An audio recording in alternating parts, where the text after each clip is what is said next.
Don't be sorry, be better. To remind pet owners that we're on their side. Any advice you give to people who want to look into starting this, Run. especially in Singapore? Run!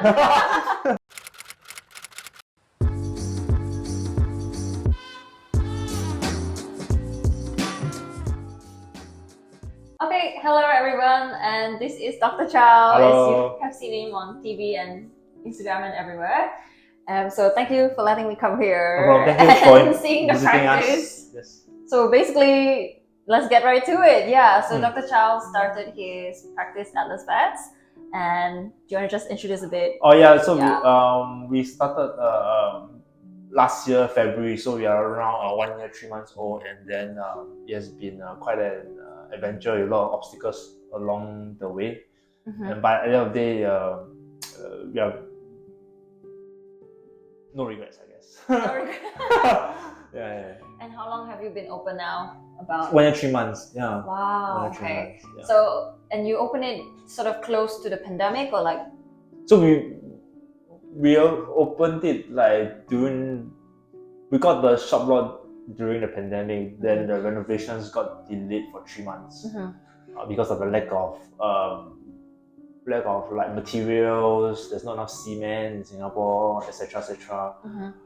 So everything dragged on, and then we opened last year February.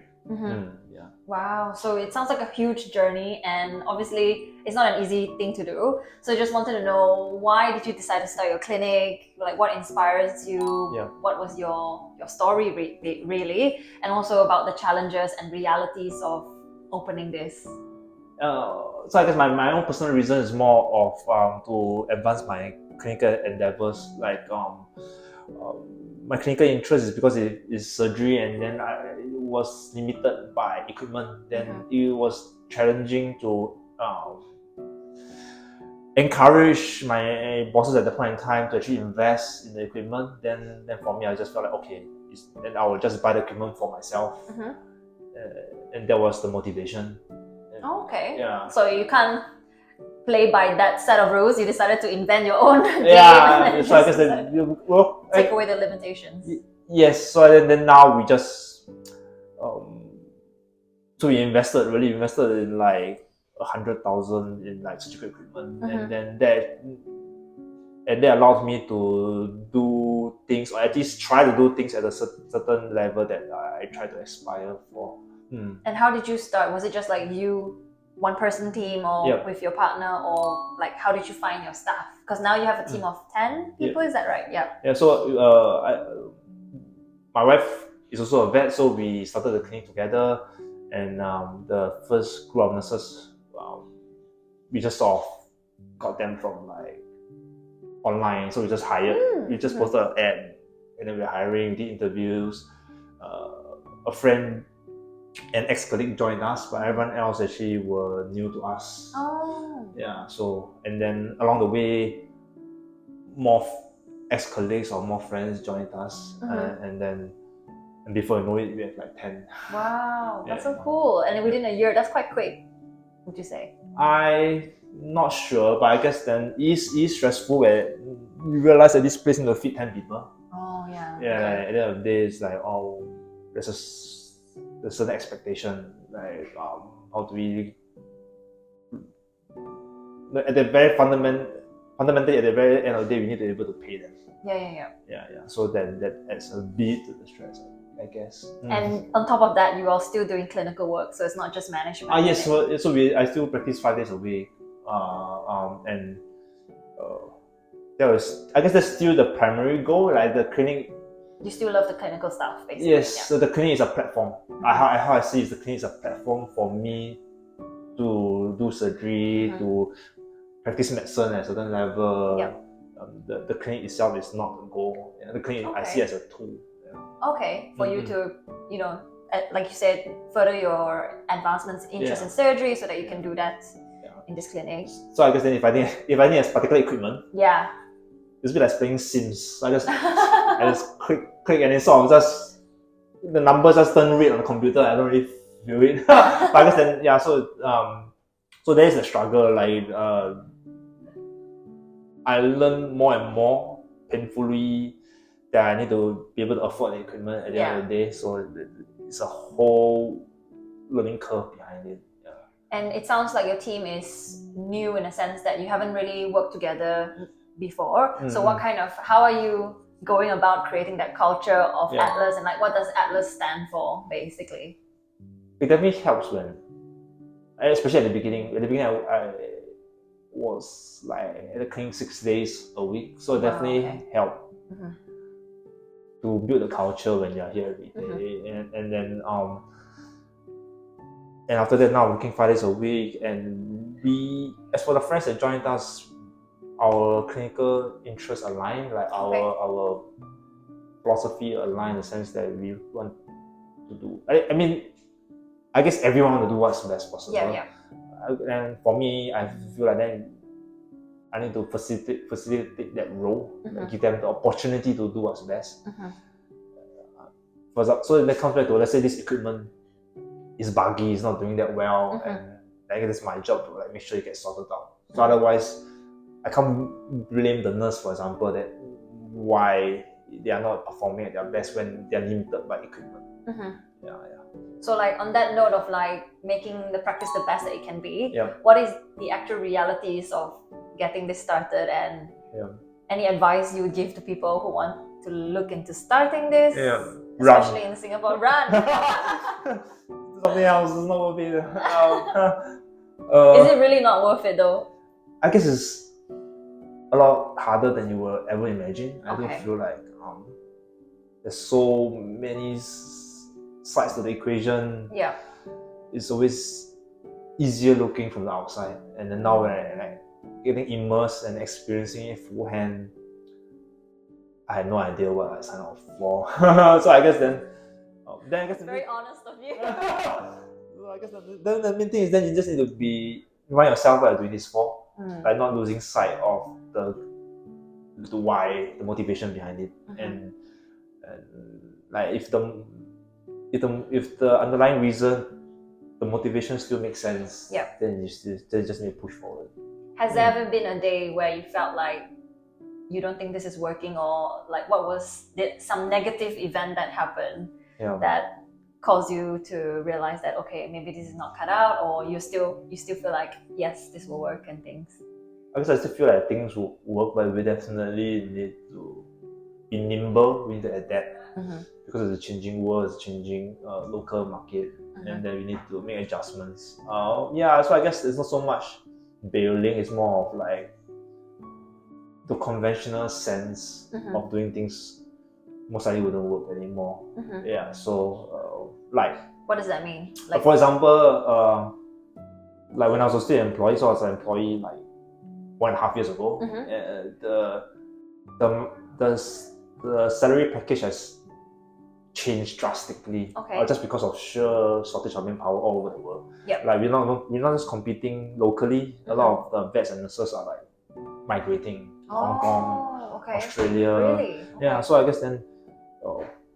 That's so weird because in the UK, vets are migrating to Australia as well for like better weather, pay, cost of living, and things. So that's very interesting. That's happening here as well. So in terms of like the math, when we're looking at, we need to make adjustments because like then the profit margin definitely affected. It's definitely affected. Then in terms of like how long we take to recuperate the capital, we need to make adjustments.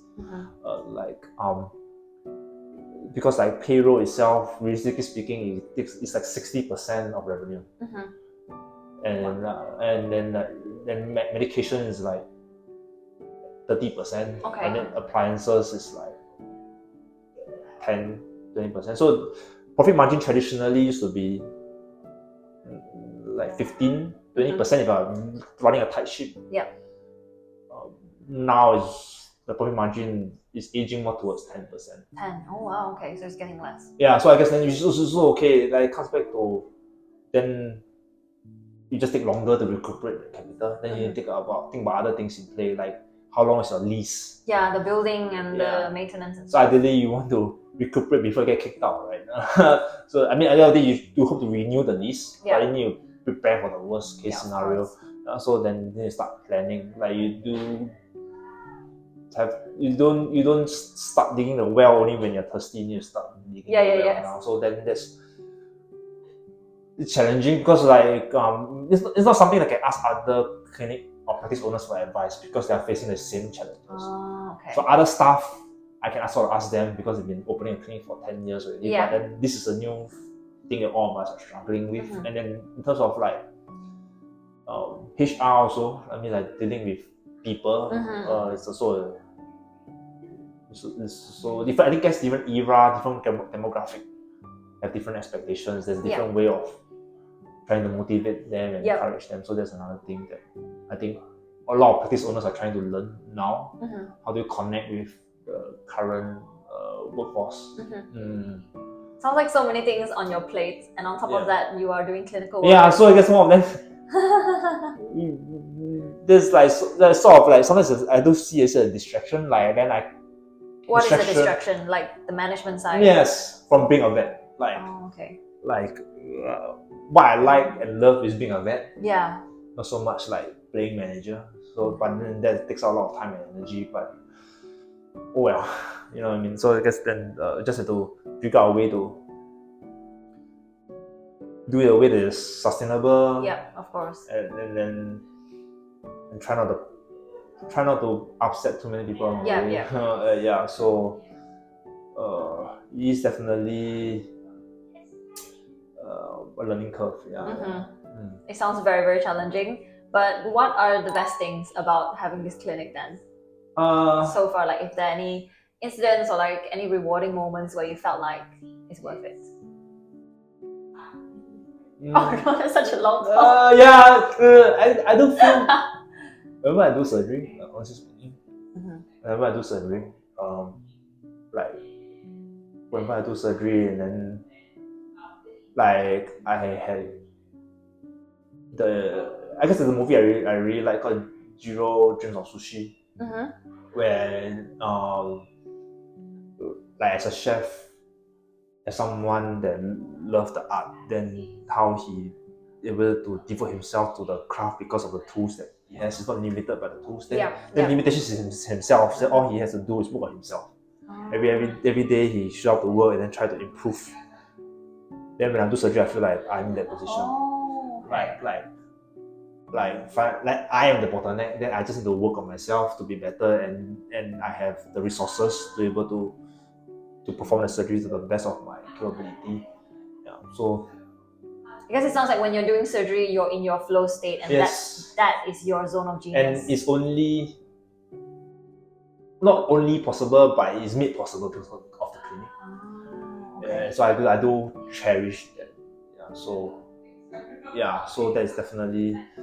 Then I guess then beyond that, I guess the other cliche stuff, when the pet is better. Yeah. All this, definitely those moments are memorable. So I mean, I guess that applies for any vet, right? Yeah. Sick patient come in, all the vets will say the same stuff. But also when I was interviewing your staff just now, the theme of like teaching and mentoring came up quite a lot. So it sounds like you're really open, or like you're really good in teaching the new people that come here. Like what's that like? So I try to, because I do feel like I am only one person, but the clinic can be so much more. So the clinic can be an amplification of my philosophy and my ideals. But I guess but I cannot just demand someone to be better. I need to give them the opportunity, the training. That's what I try to do. And also depends on the individual. They must be motivated to learn. They must want to be better. Yeah, of course. And I guess we are lucky that we have people who want to be better. They want to be in this industry for a long time, and they want to be. We have a saying here is don't be sorry, be better. So like if you make mistakes, okay. Yeah. But saying sorry doesn't cut it. Like how do you be better next time? Because at the end of the day, the mistake said and done. You go back to work. You go back home. You need to show up next day. How do we pick ourselves up and be better? I guess that's the. Oh my god, I love that. Yeah. I'm not sure where I got that from though. I'm not sure I got it from, but yeah, don't be sorry, be better. That's really good, and especially in this sort of climate where the vet industry is in a crisis, because like vets are leaving, vet nurses are leaving, and things. That is a very important philosophy to have. But I was also wondering, because you're in the industry for, is it 9 years now that you've practiced? So like definitely more than 5 years. You're calculating. He's calculating. 8 years. 8 years. Yeah. 8 years. Yeah. So there was a survey done in the UK, I think in Australia as well, that most vet graduates leave the profession after like 4 or 5 years. So what made you stay? And like any advice you would give to people who are very worried about this? And like, you know, the typical issues that we face are like burnout, compassion fatigue, and like how do you overcome all of that and stay passionate in the job? I mean, I guess easily said than done. I guess comes out to finding a reason why I do feel. Like, even for myself, there's a period of time I was doing something else. I did a career change also. Yes. Yeah, so I did something else. Then I guess find a reason. But you came back, so it's like. So I guess a lot of times it's very similar to why we apply to vet school to begin with.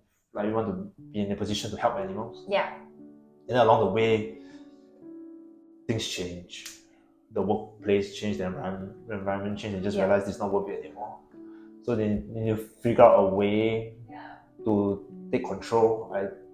There's definitely nothing wrong with taking a break. And how long was your break? Just like just 6 months. Oh, 6 months. 6 months, and then I started volunteering at the local SPCA. I took a 6 months break. After that, I started volunteering, and then I got offered a position at the SPCA. And I took it. Oh yeah, just to mention that you are also Singapore Veterinary Association president. Yes. Is that right? Yeah. On top of all the other. Yeah. So that's also another thing. That's another thing that my wife frowns upon. Like she feels like spinning too many plates at the same time. But then the SVA I do see as an opportunity to give back to the profession, an opportunity to expand my impact.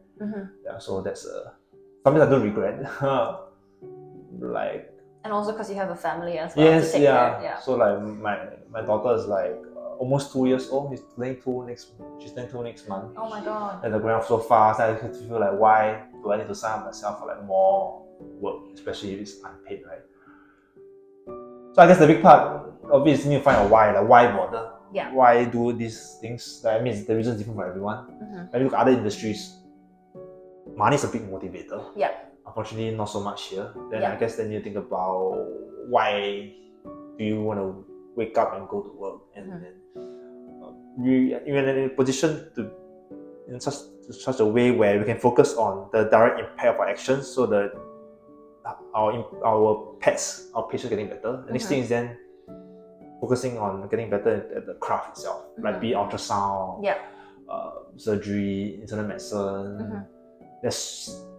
The possibilities are infinite, really, and the problem is when too many things to learn. So I do feel like you just need to pick a poison. But some people who are little bit, they are jack of all trades. They are good at a little bit at everything. And that's also what they want. There's nothing wrong with that. So that's fair. So it comes back to, even if you don't know what you're interested in, then just putting yourself out there, getting exposed. So then giving yourself a chance at the end of the day. And also realizing that if it didn't work previously because of the environment, then just change the environment, go find another clinic. Like innovating and changing. Yes, and also next thing is then talk about alternative careers, right? There are a lot of careers out there allow you to leverage on your veterinary degree beyond the clinic.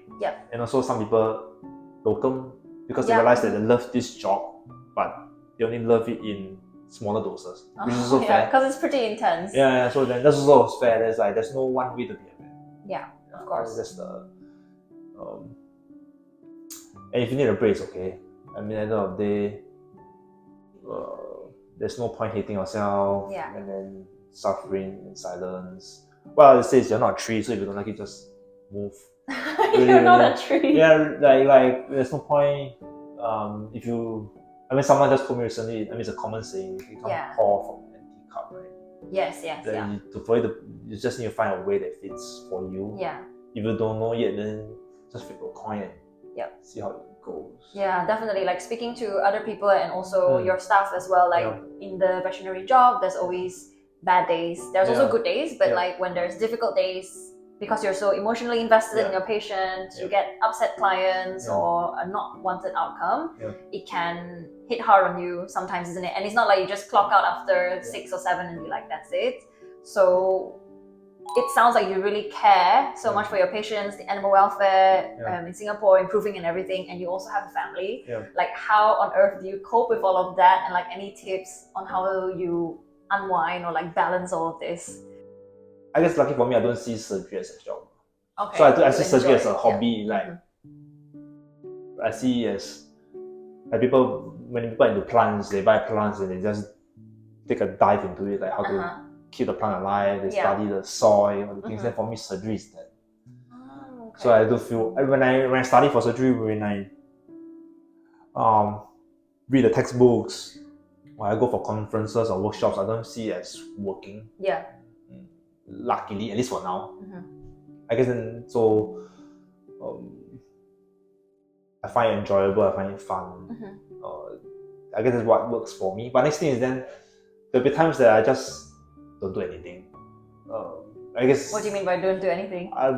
Just mindlessly scrolling my phone and just like So I don't know what I'm scrolling sometimes. And I guess that helps sometimes, like just not thinking about things.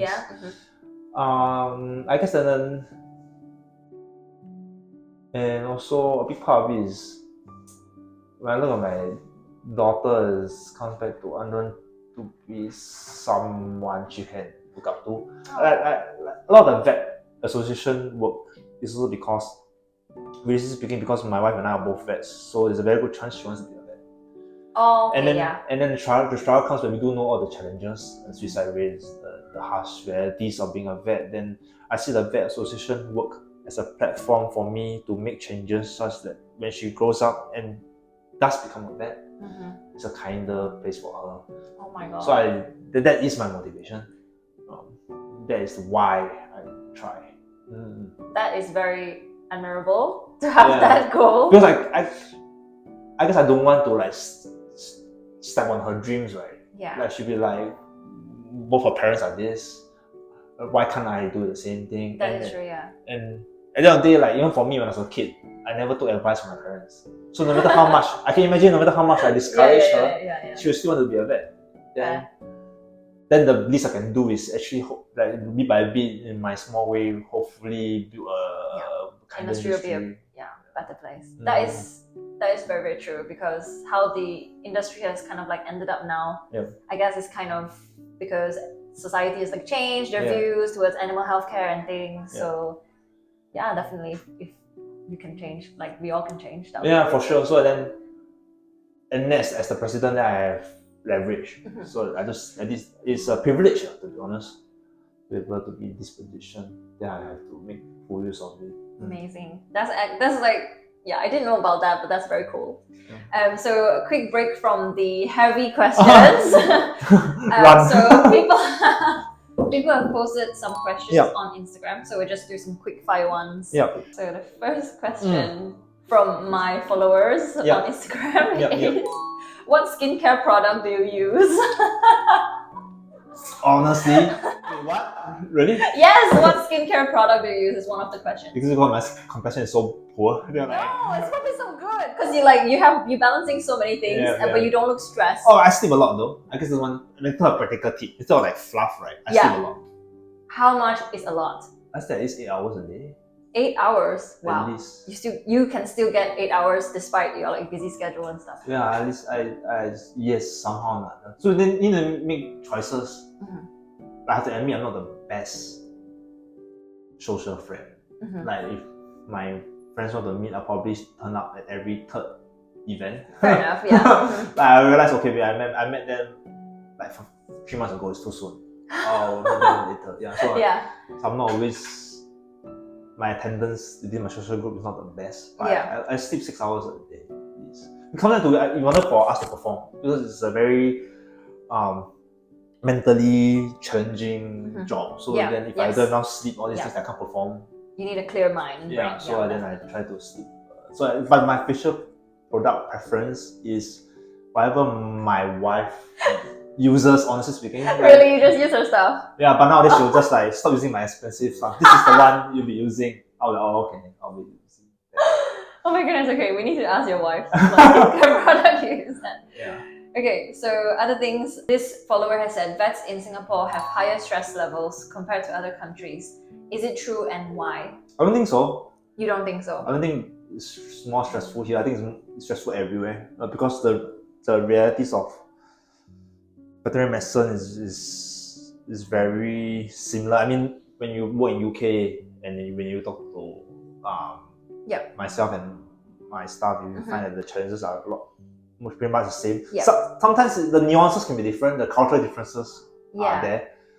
But generally speaking, I think it's the same amount of stress in the sense that we are trying to do the best we can for the patient within the resources that we have. Yeah. I say that comparing like the UK setup and here, our consultations in the UK are like 15 minutes and they are back to back, like there's no gap, which is so short. And I found that you do yours 30 minutes as a standard, isn't it? Yes. And you actually go through, like I saw you did the admit this morning, you actually talked to them about where you're gonna make the incision, what suture materials and stuff. That's so in depth. And you even did a drawing of the testicles for the castration, which was like visual and very good. Like, has this always been the case in Singapore, or is this something you just brought into your own clinic, basically? I'm not sure. In my previous practice, I didn't have a whiteboard. So I brought my own whiteboard to work to draw. Wow, okay, yeah. Then of course it makes sense that now my own clinic I just have the whiteboard on the wall. Yeah. Because I myself I'm a visual thinker. So then the part of communication work two ways, right? Like just because I say something doesn't mean the listener actually understands. Yeah, and as the vet, I just do my best to communicate what's going to happen to the pet, so then the pet owner is on board with the whole procedure we're doing, treatment plan, because they have to understand. Yeah. Otherwise, they don't feel involved, and they have to be involved. Yes, it is their pet, so yeah. So I guess they're just trying to. So when they listen to what I'm talking, at least I draw, and then they can at least hopefully better understand what's happening. I'm gonna take that tip actually and get a whiteboard. Because for consults, that's so useful. Yeah. It comes back to nowadays with social media and everything. It's hard to retain people's attention.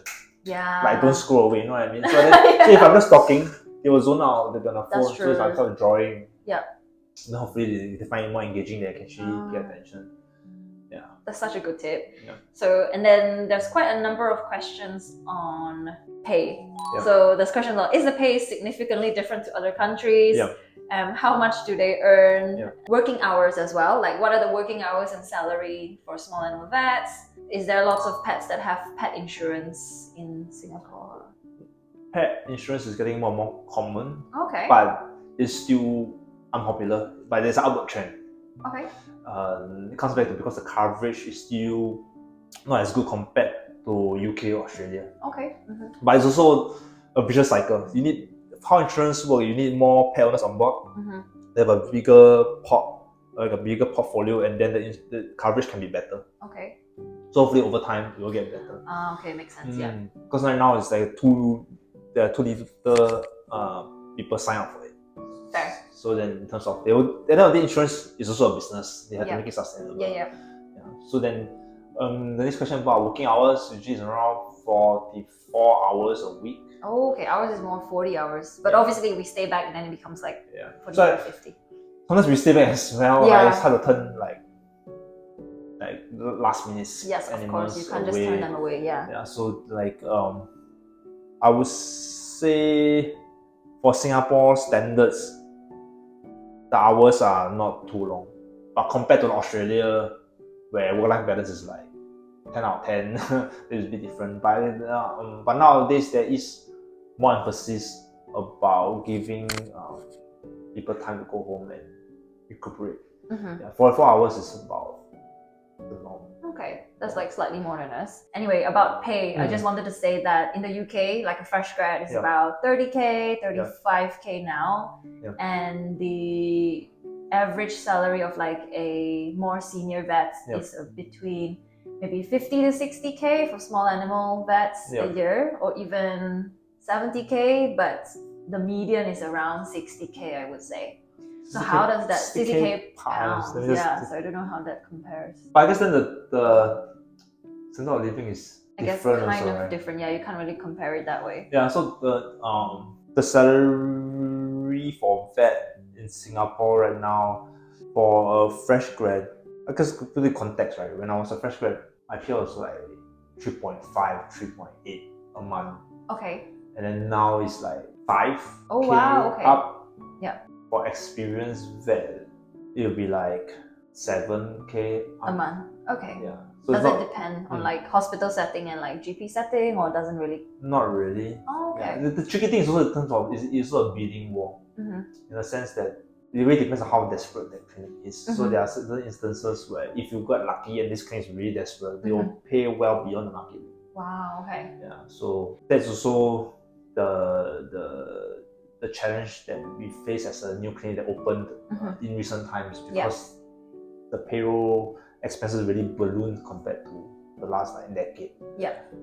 And especially salaries like not main thing that you can reward the staff. I suppose there's also like CPDs or courses, and also time off and like holidays and things. So I guess it really depends. Like you can't just compare like salary from UK and Singapore to say like, oh, okay, therefore Singapore is better to work in. But I do think like about a lot of things. If for example 60K pounds, right, a year, if the clinic is desperate now, I think it's if I experience vet, that's like 100,000. If I experience vet, I think it will be similar. Similar. Okay. Yeah, really like so it'll be like a 8K plus a month. I think if I experience vet, that's very achievable. Like I think a minimum. It's so that people are so desperate now. If you're a monkey with a bad degree, they will take you. I mean, that's the like, because the shortage is so high now. And then it comes into, if you remember economics, right? It's the demand supply. When the demand is high and the supply is low, then the price will be driven up. But I remember now what I was going to say about the leaving home in time. Living home on time, so you can't turn away patients that turn up for emergencies. But in the UK, what happens is we have like a dedicated night team, or we refer to like a 24-hour hospital, and it's quite there's like a law that says you have to have 24-hour coverage. Is that similar in Singapore? And like, what's the 24-hour vet care like? It's similar, just that the coverage doesn't need to be executed by the clinic. You can have a working arrangement with a 24-hour clinic or hospital. So then when it's near your after hours, you just sort of direct them to the hospital instead. What's the most exotic animal you have had to treat, and what changes do you have to make to treat it? Chameleon, yes. Tell me about that. Yeah, so we did a few years ago we did a surgery in a chameleon. Surgery? Yeah, so he unfortunately was eating like wood chips, and then the wood chips caused like a foreign body obstruction. So at the point in time, in terms of like being resourceful, right, it comes back to what potential resources you have to try to give the patient the best chance possible. What I did for that particular case is then I asked around for help, and then I had a friend who used to see a lot of reptiles in Australia. He came in to help with that case. Oh wow, okay. Like an exotics vet. Yeah, so he came in to help with that case, and we started to figure out what equipment we needed. And I was very lucky in the sense that I tapped into my network of like peers, colleagues, and I borrowed equipment for other clinics. Oh, okay. So I borrowed a Lone Star from another clinic. I didn't have a small enough ET tube for the surgery, so I went to another clinic to borrow it. Oh wow, okay. And then it comes back to the advantage of having such a small community in Singapore. If you are you're not an asshole, people don't mind helping you. So then, so the surgery went well, but it was due to other reasons, the surgery was delayed. So the patient didn't make it. But but I guess that was also a very interesting experience. And I was surprised how willing the other vets were willing to. That's good. That you help each other. Yeah. And how do you anesthetize a chameleon? So we use Alphax, and we use the tongue vein. Oh wow, that's so cool. Yeah, so it was all my friend's idea, really. Yeah. And the surgery, and you cut into the abdomen, and then you did the surgery. Oh my god, just like a normal, just it's like this very small. tiny. Yeah. So we use the Doppler to monitor the heart rate. That sounds very cool. Yeah. Would it be hard to get a job as a fresh grad vet in Singapore? No, you just even if a monkey people will take it. Oh yeah, it's true. Like warm body, they'll take any warm body with that degree. So okay. Well, there is a couple questions about like vet school. So I don't know whether you can explain a little bit on like the pathways, just really quick and like briefly. So it comes back to where you want to work at, right? Like for Singapore, there's only a few countries where we recognize the vet degree from. Okay. And a lot of these places, I do think that English is the primary language. Okay. Usually, like you apply because there's no vet school in Singapore, so all the vets that are here actually graduated overseas. In a vet school, there was or is accredited by AVMA or RVC. Because I was speaking to some of your staff, and you mentioned that polytechnic school. Like, what is that route like? So there's a local polytechnic that has a vet nursing diploma. So you can go to that school to become a vet nurse. Okay. Yeah. But you can't become a vet unless you study over. Yes. So some of the students they graduated for that, and then they transfer the credits to vet school. Yeah. Thoughts on mid-career switch to be a vet at 30 years old? 30? Yeah. 30 is not old at all. So no thoughts. I think it's possible, highly possible. I don't think anything is stopping you. It comes with why you want to do this, and then just doing it, I guess. The next thing is, I don't think you're too old. I don't think there are some. When I was a vet student, I had a classmate that was like 45. Yeah, I think I remember seeing people who are definitely like way older and they're fine. Yeah, it comes back to if you don't do this and then every night you think about it for the next 10 years, then that's true. You might as well. Yeah. So, any advice for finding EMS placements in Singapore? So finding like work placements. Yeah. So I do think just need email in. Probably need email in early. Because like popular places probably had like vet students lined up already. So if you leave till last minute, you most probably wouldn't get a slot. So that there's two approaches to EMS. You do EMS at places that you never will go back. Like you can go to South Africa to do an EMS. You should treat it as like a adventure or holiday. More practical sense is more for like what are you gonna work at this time. Yeah, definitely. And then last thing is, what's the hardest part about being a vet in Singapore? We might have touched a little bit, but yeah, just to summarize. Hardest part of being a vet in Singapore. Think is the same answer anywhere. Is trying to remind pet owners that we are on their side. I think it's the hardest part. The way we tackle it can be different because of cultural differences, but the underlying principle is then trying to build rapport and reminding pet owners that we are here to help them. We're not here to make things difficult for them. It's just that sometimes the reality of things can be quite harsh, limited resources. Like the financial limitations can be very real, and we are most often it's not imposed by the vets. It's imposed by a lot of reasons. Yeah, out of our control. Yeah, how much the machine costs, how much the drug costs. Yeah. Like big pharma, right? All these things that we are just a small little player in this whole thing, and then like just because we are the ones standing in front of the pet owner, a lot of times the anger gets misplaced on us. Yeah. And then how do we shrug that off and come to work the next day? That's also can be a challenge. Yeah. So then, so I would say that's the hardest part. Lastly, a couple of like advice questions. What advice would you give to aspiring vet students? Go and volunteer at a few clinics first. Yeah. Just to know what you're in for. There's a high potential to get a cultural shock. Like after you graduate, you go to the clinic and you realize this is totally not what you want. A big part, people commonly think that they like humans, they like animals, they don't deal with humans, so they be a vet. But every animal that comes through the vet clinic's doors is attached to a human being. It can be the pet owner, it can be the rescue group, even the zoo. There's the zoo vet needs to deal with the zookeeper. Yeah. So then, it's a very human-oriented profession. Then you need to be okay with it. Then you need to have your own coping mechanism how to deal with humans, because it's a very big part of the job. And vet school, unfortunately, sometimes don't prepare you enough for it. Like there was a volunteer last time at my previous clinic. She was exploring vet school. She didn't do it in the end. And afterwards, she told me that her biggest impression was her first day shadowing me. A pet owner was like threatening to sue me. Then she realized, oh, probably too Oh my intense. god. To be honest, I don't remember what happened. Mm. But then she realized, oh, okay, probably this is not what she Oh wants. my god. Yeah. Okay. So then, yeah. So nothing beats real life experiences. Yes, yeah. Getting that unfiltered Definitely. exposure. Yeah. So, and then next is advice you would like to give vets who want to start their own clinic. Easier than it's harder than it looks is my advice.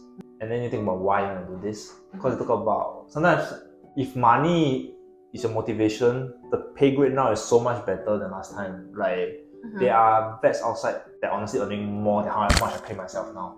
So if money is a motivation, this is not it. Like if freedom is a motivation, this is not it as well. There's locum vets that earn more and have more free time.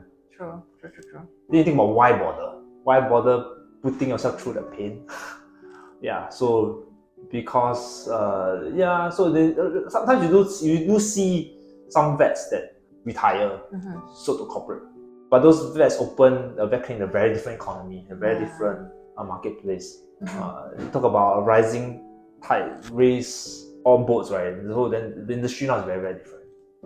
So then you have to do your homework really. But then what I also learned is that at the end of the day, if someone wants to do something, it's like no matter how much you discourage someone to apply the vet school, they'll still apply the vet school. Yeah. So no matter how much you tell people, they will still like, yes, you just don't want another competitor. I'm just gonna open it anyway. Yeah, I guess then. No, I think it's more like as long as they are aware of what challenges and then they still do it, that's fine because you are informed, isn't it? Yeah. So I guess then you just have to really be sure. Yeah. The next thing is then there are economic models for vet clinic management. So then the models, a lot of it is based on the industry like 10, 20 years ago. So those need to be updated as well. So you cannot just look at, oh, last time the margin 15%, it will still be 15%. It's definitely not anymore. So yeah, so I guess that's my advice. You need a really big, compared to if you need a big enough why. Yeah. Otherwise you can't be bothered. I think definitely it depends on how you like what you want to do, but also the impact you want to give and like the amount of meaning you derive from like opening your own clinic. That's also very dependent on the person. Yeah, because like even if something is, for example, if you say animal welfare is your goal, there are a lot of like affluent people who are in other industries. They are like bankers or I don't know what other industries they are from, but then in the end the amount they donated or given back to animal welfare is so much more than the individual. Just to be very honest about it. Yeah. A good example would be like you can count easily on one hand like how many celebrities like donated like millions of dollars to a particular wildlife industry or wildlife charity. Arguably, you take a step back, they have contributed more to animal welfare and wildlife more than individual vet that's like slogging. Yeah, like we're like slogging, we're fighting fire. I mean, there is impact to the patients that come through our doors, but I talk about number of animals impacted. Yeah, so then it's not a bad thing to like go and do something else and earn $1 million there. Yeah. And you're completely happier there. And like, so you really have to be satisfied with the journey. Like because if you're enjoying the journey, then it's not the destination. So so it's no longer as easy as it looks. I mean, I think it never was as easy as it looks, but it's a very different ballgame. Yeah, definitely. So lastly is a message for your beloved pet owners, like anything you want to say to them. I guess the pet owners that come through our doors, that come to Atlas, we are very fortunate. Honestly speaking, they're very supportive. Like the rapport we have with them is different from what I actually experienced in my previous workplace. Like they come here because they believe in the mission of the clinic, the philosophy behind it, and then the trust. So I think we're quite lucky. But I guess then beyond the clinic, like to majority of pet owners out there, I guess the general community is more of them. I guess the more of the belief in the vet that you see, like there's a certain subconscious distrust. Like the vet clinic is the vet when they recommend a particular diagnostic test, there's some underlying motivation, the ulterior motive. That's seldom the truth. So it comes back to the reality of things is the dog is unable to verbalize his or her pain, and then we need to do diagnostics. And that's why we're recommending it, because in our professional opinion, that's best for your pet. So you just need to really trust them. That's a big part of the pain of being a vet now is not the general lack of trust. I think like we try to do the best we can, but then just being misunderstood on a regular basis. Like, are you sure you need this? Like, is it because you're not experienced enough? If this one test that we can do instead of recommending these 3 tests. Oh my god. But a big part of it is if you look at any medical drama, look at House for example. There's a patient that comes in, House does like 25 different tests. It's back to medicine is seldom straightforward. So, but things don't follow the textbook. Yes, exactly. And honestly speaking, you need to really believe that the vets are here to help. If you wanted to fleece you, there are other ways to do it. Like, there's so many other ways of earning money rather than putting ourselves through this pain. At the end of the day, it is a work of passion. Like, it is a work of passion. That's why we show up to work. I guess that's fine. What I like to say is also, you talk about the sorry. No, it's okay. Another flaw of mine is I rant too much. But I guess then talk about the stereotype of a vet student. So if you go to a party, you meet a vet student, you're like, oh, you must really like animals. That's the knee-jerk comment. And then on the flip side, you go to a party, you meet a stranger, and you find out this stranger is a vet. I was like, oh, vets must really earn a lot. That's the different stereotype. How did a vet student, just because he or she threw a graduation cap, and then the whole script fit? It's the same person, just because the person graduated. So then that just means how much we are misunderstood. But people don't recognize that the financial challenges is a symptom of how the whole industry is built. Like, the vets are at the end of the day the middlemen. Like, there's a hard cost to medicine. The equipment, you need money. The medicine, you need money. Then a lot of these companies that sell this medicine are listed on the stock exchange. A lot of them are like listed as like the top 20 like COVID resilient shares. Like, during COVID, they are still like because medication you still need it regardless, isn't it? So then, like, the medicine is expensive, but it's not because the vet is trying to fleece you. It's just the hard cost of it. That's the reality of things. But because they don't see the big pharma, they see this vet, they're showing them this bill that's like $300-400, and then it's like, you do want my dog a bit better. That's the hard part. So then that's what I think about, like, how did just because the person graduated, society look at this person differently. That is so true. I never. That is so true. Cool, I guess. So yay! So yes, apply to vet school. You can do it. It's all fun. It's all fun. No, I mean, at the end of the day, it's worth it. But I feel like just more people should be aware of these kind of things. Because like, if you look at the human medical front, there's lots of medical dramas and news things that people know about, but just not much about vets, I suppose, because number one, there's so few of us. The vet life is kind of elusive. No one really knows what's going on because of patient confidentiality and stuff. So I hope that helps. And thank you for your time. Thank you. And all the lovely food in Singapore. Yes. So yeah, bye everybody. Thank you. Bye bye.